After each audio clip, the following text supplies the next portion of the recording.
We are very proud to welcome Lina Tori Jan as Speaker of the Class of 2020.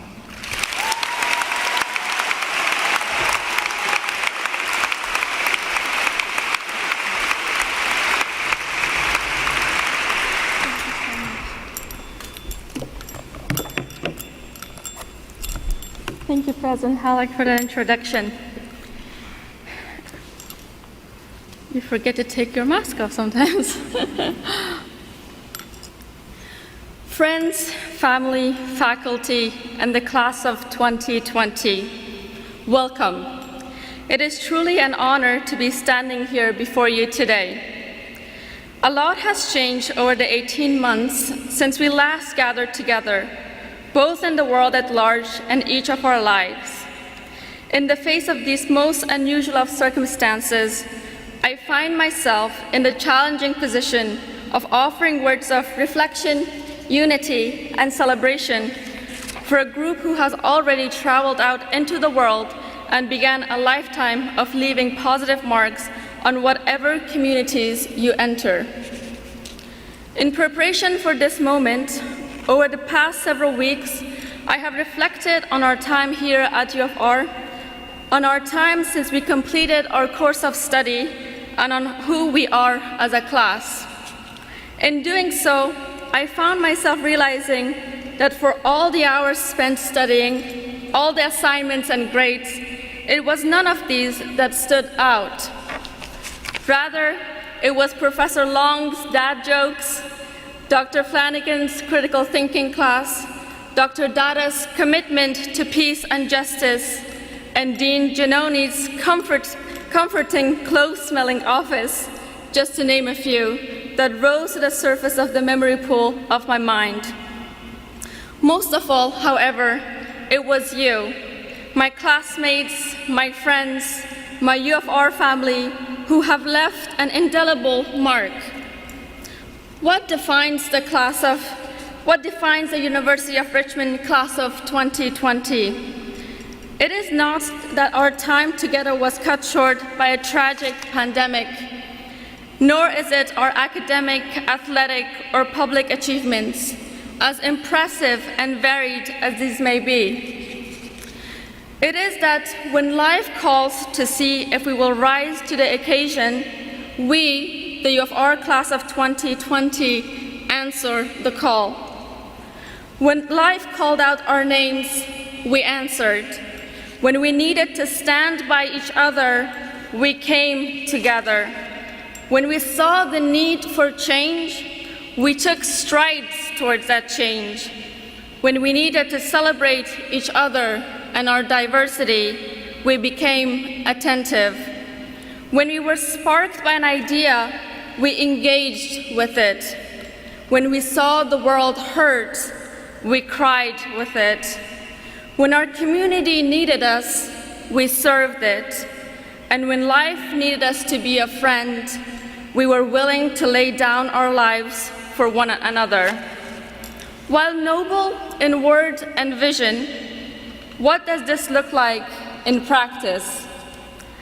The call of life may take many forms, from the call of duty to serve your community or your nation, to the call to devote oneself to the advancement of knowledge, the pursuit of profit, or the attainment of higher, faster, stronger.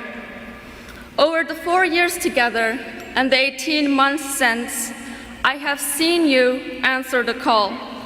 From shedding light on the dark corners of our school's history to increasing awareness of sexual harassment and assault on campus, to gathering for an equity summit in the face of racism and discrimination.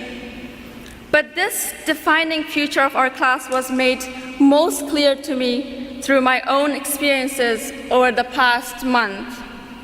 As some of you are aware, the country I am from, Afghanistan, has been in a heartbreaking and hopeless situation.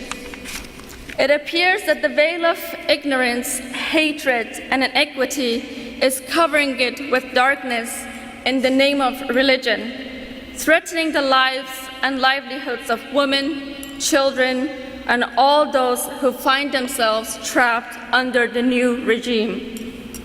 In the past month, my mother, newlywed sister-in-law, older sister, brother-in-law, and their 4 young children were caught in the turmoil of escaping Kabul.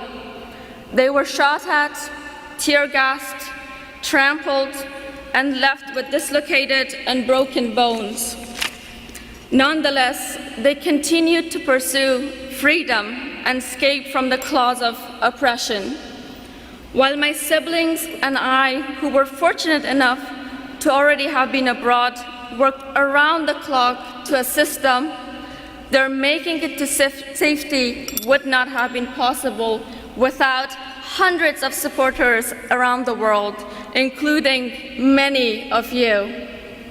At this, the darkest and the most desperate of times, you answered the call.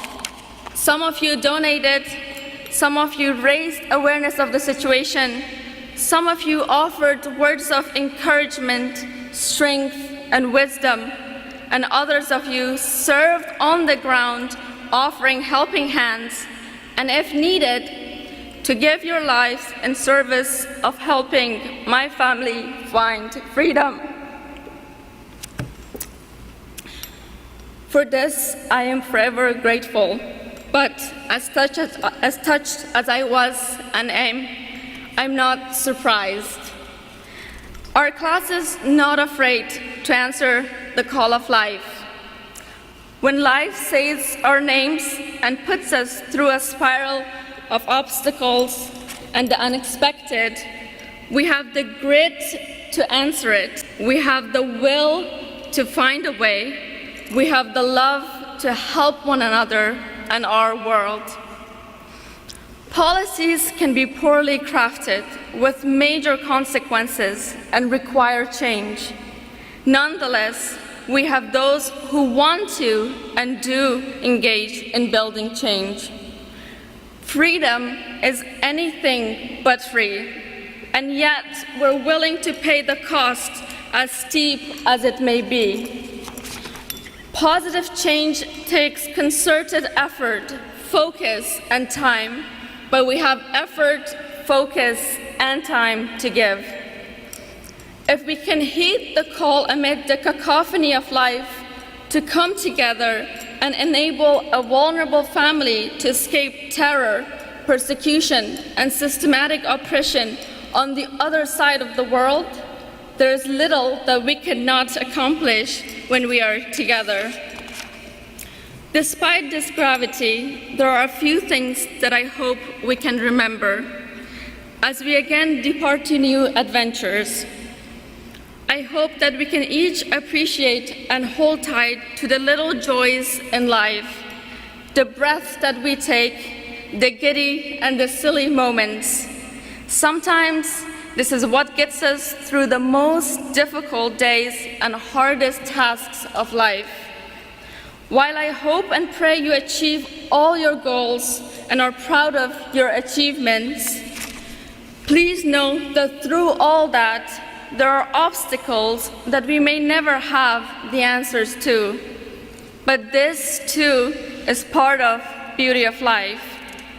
For the way we brave through these challenges and wilderness enables us to become prepared and better in how we continue forward. I hope that we may each live a life of humanizing one another with empathy, courage, and love. But most of all, I hope that each of you will continue to answer life's call when it comes. And I look forward to seeing all of the incredible ways in which you continue to serve your communities, our world, and each other in the years and decades ahead. Thank you so much.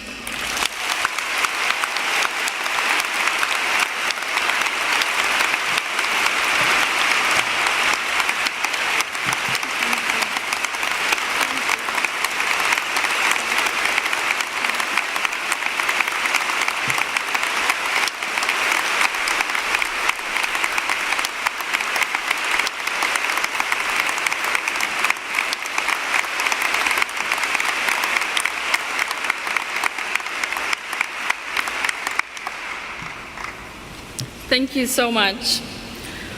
On a different but related note, I am pleased to share with you today, on behalf of the class of 2020, we're launching a new initiative to create a scholarship endowment to support UFR students who have been forcibly displaced from their homes as a result of insecurity and/or political or sectarian violence. For these students, education can be a ladder to a brighter future that enables a life with individual rights, economic empowerment, and self-sufficiency. This gift affirms our community's support for diversity and inclusion in the institution's mission of holistically developing students through academic rigor and collaboration.